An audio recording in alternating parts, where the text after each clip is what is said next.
ओम शांति, ओम शांति, ओम शांति। 30/7/2021 प्रातः मुरली। ओम शांति। बाप दादा मधुबन। आज प्यारे प्यारे मीठे मीठे शिव बाबा ने प्यारे प्यारे मीठे मीठे बच्चों से कहा, मीठे बच्चे, इस पुरानी दुनिया में जिस प्रकार की आशाएं मनुष्य रखते हैं वह आशाएं तुम्हें नहीं रखनी है, क्योंकि यह दुनिया विनाश होनी है। प्रश्न है, संगम युग पर कौन सी आश रखो तो सब आशाएं सदा के लिए पूरी हो जाएंगी। उत्तर में बाबा ने कहा, हमें पावन बन बाप को याद कर उनसे पूरा वर्षा लेना है। सिर्फ यही आश हो, इसी आश से सदा के लिए सब आशाएं पूरी हो जाएंगी। आयुष्मान भव, पुत्रवान भव, धनवान भव, सब वरदान मिल जाएंगे। सतयुग में सब कामनाएं पूरी हो जाएंगी। गीत है, तुम ही हो माता, तुम ही पिता हो। ओम शांति। मीठे मीठे रूहानी बच्चों अर्थात आत्माओं प्रति परम पिता परमात्मा यह समझा रहे हैं कि तुम जानते हो बेहद का बाप हमको वरदान दे रहे हैं। वो लोग आशीर्वाद देते हैं, पुत्रवान भव, आयुष्मान भव, धनवान भव। अब बाप तुमको वरदान देते हैं, आयुष्मान भव, तुम्हारी आयु बहुत बड़ी होगी, वहां पुत्र भी होगा तो वह भी सुख देने वाला होगा। यहाँ जो भी बच्चे हैं दुख देने वाले हैं। अभी तुम बच्चे जानते हो बेहद का बाप बेहद सुख का वर्षा दे रहे हैं। बरोबर हम आयुष्मान धनवान भी बनेंगे।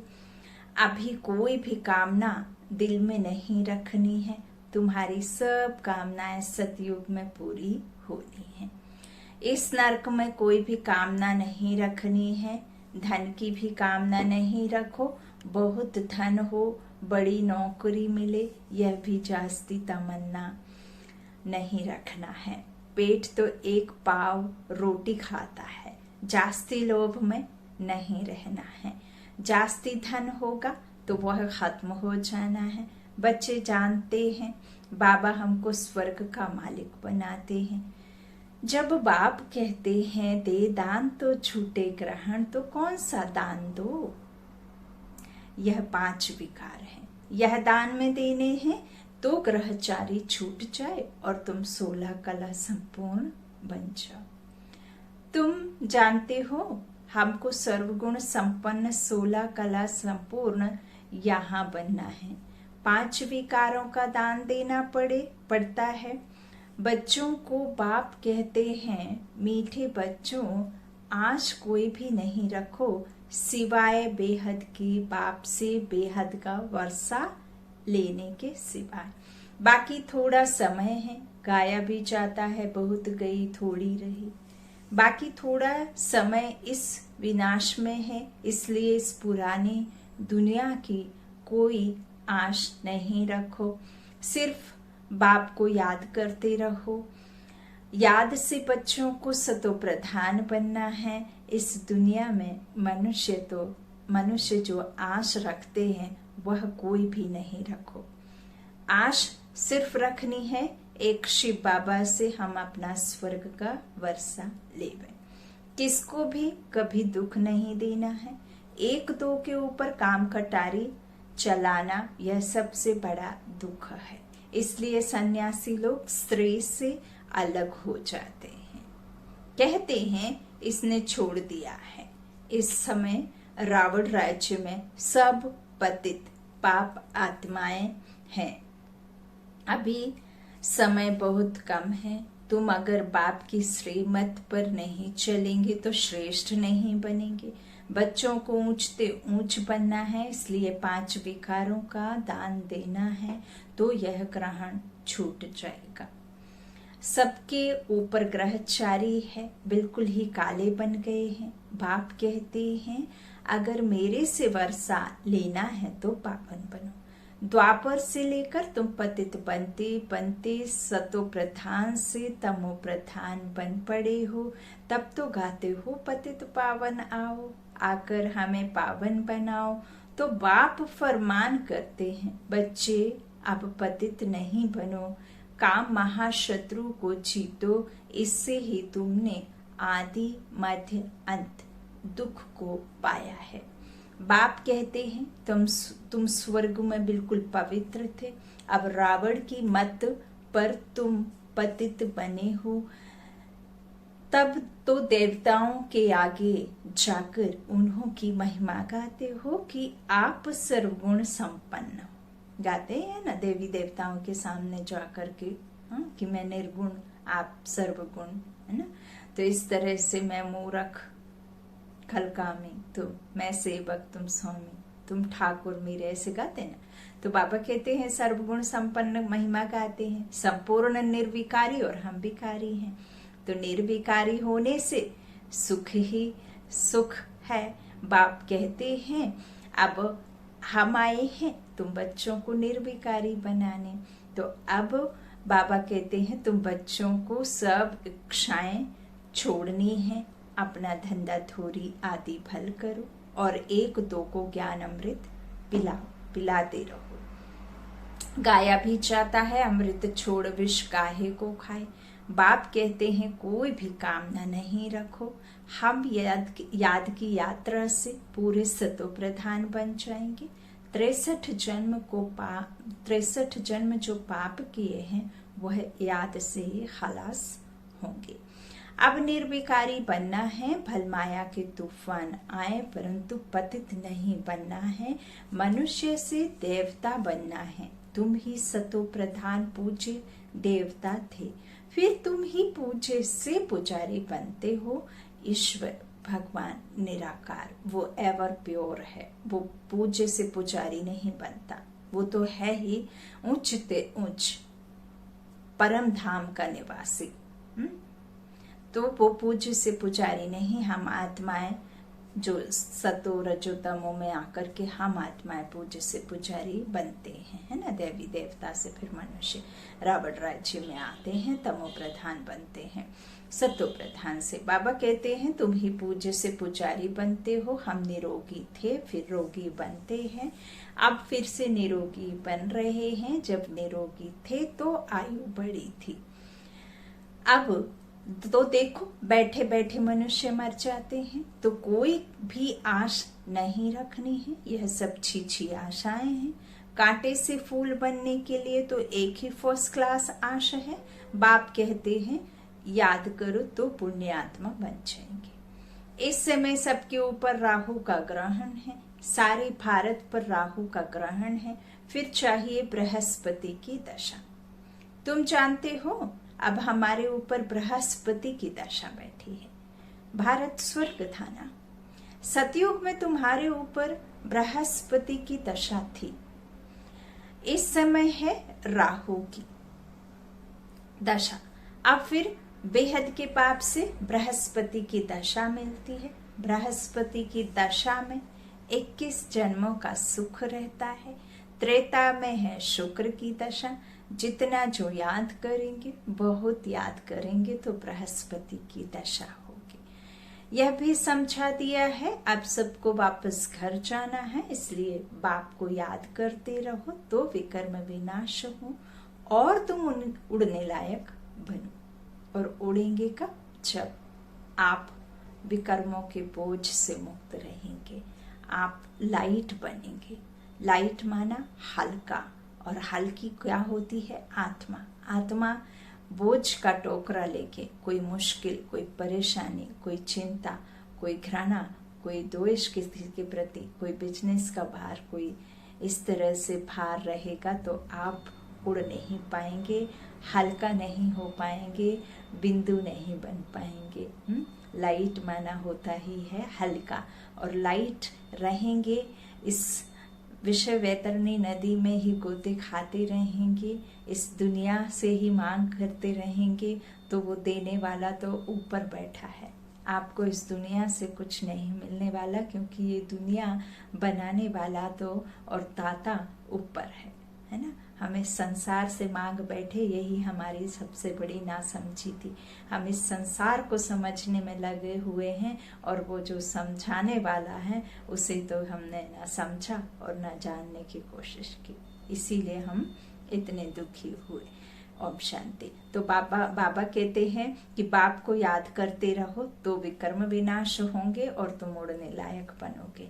माया ने तुम्हारे पंख काट दिए हैं, अब तुमको मिलती है ईश्वरीय मत, जिससे तुम सदा सुखी बनते हो। ईश्वरीय मत पर तुम स्वर्ग के मालिक बनते हो, विश्व की बादशाही ले रहे हो। ईश्वरीय मत मिलती है कि बाप को याद करो तो अंतमति सुगति हो जाएगी। याद से ही विकर्म विनाश हो जाएंगे, पवित्र बन जाएंगे। पवित्र आत्मा ही स्वर्ग के लायक बनेगी, वहां तुम्हारा शरीर भी निरोगी होगा, आयु भी बड़ी होगी, धन भी बहुत होगा। ऐसा नहीं, कई समझते हैं कि सिर्फ धन होने से ही, जो विकारों को माया कहा गया है, फिर मनुष्यों ने समझ लिया है कि धन संपत्ति को माया कहते हैं, जबकि माया विकार होते हैं जिससे दुखी होते हैं। यूं नहीं कि वहां कोई ऐसे मनुष्य नहीं होते होंगे जिनके 2 पैर और 2 आंखें 2 कान नहीं होते होंगे, हूबहू यही होते हैं, सिर्फ निर्विकारी होते हैं। और धन संपदा तो इतनी होती है कि आपने कल्पना भी नहीं कर सकते हैं। यहाँ तो मात्र सोने के पत्ते से दीवारों को ढकते हैं, वहां तो पूरी की पूरी दीवारें ही हीरे मोती जड़ी होती हैं, अपने कपड़े भी हीरे मोती से जड़े रहते हैं। देखा ना, बहुत अभी भी इस समय कई कहते हैं साड़ी में सोने की तार से यूज किया हुआ, इसीलिए लाखों की है ना। तो ऐसा नहीं है कि वहां ये दुनिया नहीं होती, वहां सिर्फ निर्विकारी दुनिया होती है, जिन्हें ही फिर देवी देवता कहते हैं, जिनमें दाता भाव रहता है, जो आत्मा समझ अपना हर कर्म को अकर्म बनाते हैं। तो कर्म जब विकर्म बनते हैं तभी फिर दुखी होते हैं। ओम शांति। बाबा कहते हैं इस तरह से आयु भी बड़ी होती है, वहां कभी जो है धन बहुत होगा, वहां कभी धर्म का बच्चा नहीं बनाते। बाप कहते हैं आयुष्मान भव, संपत्तिवान भव, पुत्र भी एक जरूर होगा। इस समय बाप सभी को धर्म का बच्चा बनाते हैं। तो फिर सतयुग में कोई धर्म का बच्चा होता नहीं, एक बच्चा एक बच्ची है योग बल से, है ना। अब योग बल से ऐसे ढेरों तो नहीं होते होंगे ना, और यहाँ तो किसी किसी को है ही नहीं, और किसी किसी को इतने हैं जिसका कोई हिसाब ही नहीं है, जो नहीं चाहते तो भी, तो वहां पे तो उतना ही मिलेगा जितना आप सुख रह पाए, है ना। तो इस तरह बाबा कहते हैं कि एक बच्ची एक बच्चा योग बल से पूछते हैं वहां बच्चे कैसे पैदा होंगे, वहां है ही योग बल। बाबा कहते हैं ड्रामा में नूंद है, सतयुग में सब योगी हैं, कृष्ण को योगेश्वर कहा जाता है। ऐसे नहीं कि कृष्ण योग में रहते हैं, वो तो पूरा पवित्र योगी है ना। उसकी सतो प्रधान अवस्था, क्योंकि बच्चे सतो प्रधान ही होते हैं। तो बाबा कहते हैं कृष्ण योग में रहते हैं, वो तो पूरा पवित्र योगी है। ऐसा नहीं है कि वो योग में रहते। ईश्वर ने सबको योगेश्वर बनाया है, तो भविष्य में योगी रहते हैं। बाप ने योगी बनाया है। योगियों की आयु बड़ी रहती है, भोगी की आयु छोटी होती है। ईश्वर ने बच्चों को पवित्र बनाए योग सिखाकर देवता बनाया है। इनको कहा जाता है योगी। योगी अथवा ऋषि पवित्र होते हैं। तुमको समझाया है, तुम हो राज ऋषि, राजयोग सीख रहे हो राजाई पद पाने के लिए। बाबा कहते इस समय बाप को याद करना है। यहाँ कोई उल्टी आश नहीं रखनी है कि बच्चा पैदा हो, फिर भी विकार में जाना पड़े ना, काम कटारी चलानी पड़े। देह अभिमानी काम कटारी चलाती है, देही अभिमानी काम कटारी नहीं चलाते हैं। देह अभिमानी अर्थात देह भान में, मन में से मेरा मेरा कहने से मेरा तन, मेरा शरीर, मेरा मान, मेरा सम्मान, मेरा ज्ञान, मेरा ये, मेरा वो, तो उससे ही मन मैला होता है ना। तो देह अभिमान कहते हैं। देह अभिमान में आने से हमारा मैलापन बढ़ता है। और देही अभिमानी अर्थात खुद को आत्मा समझ, तो फिर आपका जो है देही अभिमानी, देह से खुद को न्यारा समझना, मैं देह नहीं आत्मा हूँ, मैं देह दो हूँ, आत्मा अलग और शरीर अलग। शरीर इस आत्मा ने पहन रखा है ना। तो ये आवरण है आत्मा के ऊपर। तो बाबा कहते हैं देही अभिमानी काम कटारी नहीं चलाते हैं, बाप समझाते हैं पवित्र बनो, आत्माओं से बात करते हैं। अब यह काम कटारी नहीं चलाओ, पवित्र बनो, तो तुम्हारे सब दुख दूर हो जाएंगे, तुमको स्वर्ग का मालिक बनाते हैं। बाप कितना सुख देते हैं, बाप से तो पूरा वर्षा लेना चाहिए। बाप तो गरीब निवाज है, गाया भी जाता है, सुदामा ने 2 चपटी चावल दी तो महल मिल गए। बाबा 21 जन्मों के लिए वर्षा दे देते हैं। यह भी समझते हो अब सबको वापस जाना है।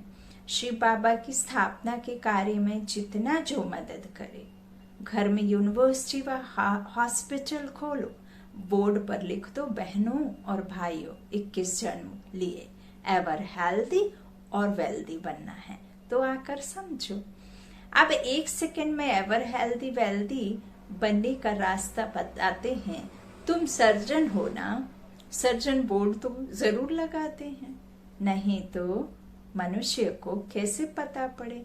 तुम भी अपने घर के बाहर में बोर्ड लगा दो, कोई भी आए उसको दो बाप का राज समझा। हद का बाप, हद के बाप से हद का वर्षा लेते आए हो, बेहद के बाप से बेहद का बेहद का मिलेगा। मामे कम याद करो तो बेहद का वर्षा मिलेगा। प्रोजेक्टर प्रदर्शनी में पहले यह समझा, इस पुरुषार्थ से तुम यह बनेंगे। अब है संगम, कलयुग से सतयुग बनना है। तुम भारतवासी सतो प्रधान थे, अब तमो प्रधान बने हो। अब बाप कहते हैं मुझे याद करो तो तुम स्वर्ग के मालिक बनेंगे। अक्षर ही 2 हैं, अल्फ को याद करो तो बेबादशाही तुम्हारी। हाँ, अल्लाह को याद करो तो बेपरवाह बादशाह बन जाएंगे। इस याद से खुशी में रहेंगे। इस छिछी दुनिया में कोई भी प्रकार की आश नहीं रखो। यहाँ तुम पुरुषार्थ करते हो जीते जी मरने के लिए, वह तो मरने के बाद कहते हैं स्वर्गवासी हुआ। तुम सबको कहते हो हम स्वर्गवासी बनने के लिए बाप को याद करते हैं। करने से बाबा कहते हैं उससे बेहद का सुख मिलता है। बाप को याद करने से तुम कब रोएंगे पीटेंगे नहीं। तूफान माया के आते हैं, उसका ख्याल नहीं करो, माया के तूफान तो आएंगे, यह है युद्ध। संकल्प विकल्प आते हैं तो मुफ्त में टाइम जाता है, तूफान तो पास हो जाएगा, सदैव थोड़े ही रहेंगे। बाबा कहते हैं सदैव थोड़ी ही रहेगा। सवेरे उठकर बाप को याद करना है, बाप से वर्षा लेना है, यह धुन अंदर लगी रहे। बाप और कोई तकलीफ नहीं देते हैं, सिर्फ बाप को याद करना है और सबको भूल जाओ। यह सब मरे हुए हैं, आपस में यही बातें करते रहो। बाबा अब तो सिर्फ आपको ही याद करेंगे, आपसे स्वर्ग का वर्षा लेंगे। टाइम रख दो, हम 3-4 बजे जरूर उठकर बाप को याद करेंगे। चक्र भी याद कर रखना है। बाप ने हमें रचता और रचना की नॉलेज दी है। हम इस मनुष्य सृष्टि झाड़ को जानते हैं। हम 21 जन्म कैसे लेते हैं यह बुद्धि में है। अभी फिर हम जाते हैं स्वर्ग में, फिर से आकर पाठ बचाएंगे। हम आत्मा हैं, आत्मा को ही राज्य मिलता है। बाप को याद करने से वर्षे के हकदार बन जाते हैं, यह राजयोग है। बाप को याद करते हैं, बेहद के बाप द्वारा अनेक बार विश्व के मालिक बनते हैं। फिर नरकवासी बने हैं, अब फिर स्वर्गवासी बनते हैं। यह चक्र यूं ही चलता रहता है। हाँ, इसकी कोई काउंटिंग नहीं। एक बाबा की याद से, बाप की याद से ही पाप भस्म हो जाएंगे। इसलिए इसको योग अग्नि कहा जाता है। शीतल, इसमें जलते नहीं है, इसमें काम विकार भस्म होते हैं। ऐसी शीतल अग्नि है ये, जो जलाती नहीं है, उद्धार करती है ना। तो इस तरह से सदगति दिलाती है ये याद। बाबा कहते हैं इस तरह से जो आत्मा को ही राज्य मिलता है ना। हाँ? तो इस तरह से हम वापस आके पाठ बजाएंगे। बाबा कहते हैं और याद करने से वर्षे के हकदार बन जाएंगे। यह राजयोग है, बाप को याद करते हैं। बेहद के बाप द्वारा अनेक बार आए हैं, है ना। बाबा कहते हैं याद से ही पाप भस्म हो जाएंगे, इसलिए इसे योग अग्नि कहा जाता है। तुम ब्राह्मण हो, राज ऋषि। ऋषि हमेशा पवित्र होते हैं, बाप को याद करते और राजाई का वर्षा लेते हैं। अब थोड़े ही विकार के लिए आश रखनी है। अब छीछी आश है। अब तो पारलौकिक बाप से वर्षा लेना है।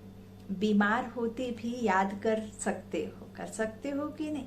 तो बाप को भी बच्चे प्यारे होते हैं। बाबा को कितने बच्चों को पत्र आदि लिखने पड़ते हैं, शिव बाबा लिखवाते हैं। तुम भी पत्र लिखते हो। शिव बाबा केयर ऑफ ब्रह्मा।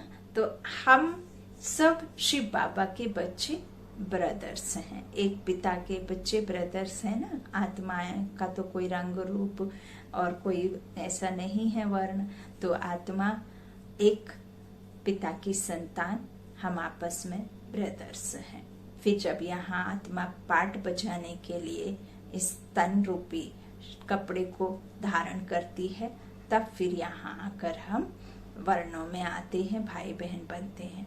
फिर जब इस संसार में आके इस ड्रामा में आते हैं, तब फिर आत्मा ही कोई भाई का, कोई बहन का, कोई पति का, कोई बच्चे का, कोई टीचर का, कोई इंजीनियर, कोई डॉक्टर, कोई संत, कोई महात्मा।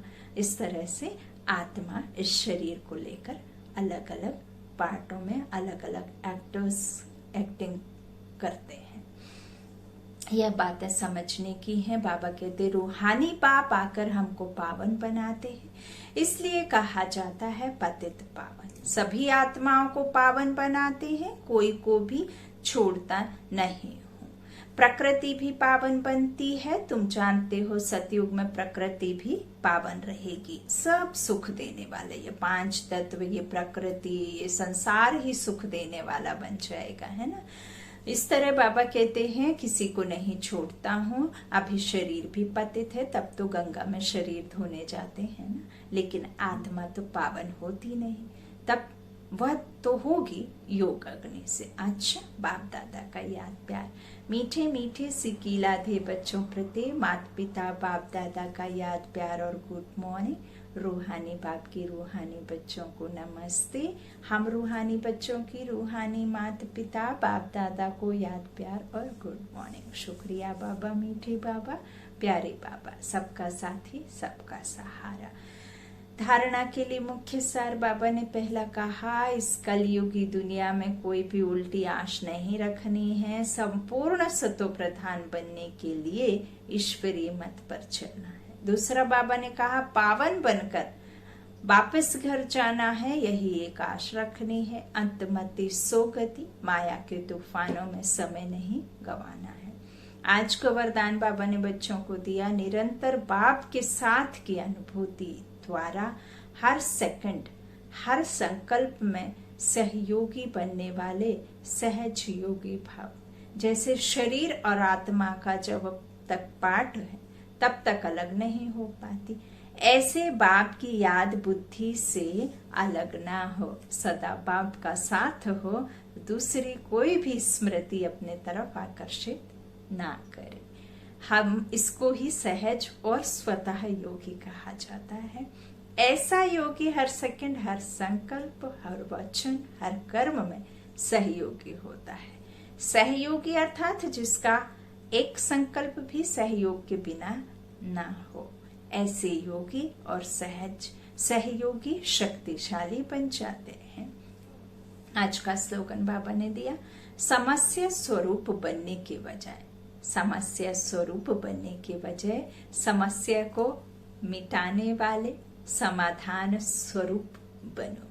समस्या स्वरूप बनने के बजाय समस्या को मिटाने वाले समाधान स्वरूप बनो। ओम शांति।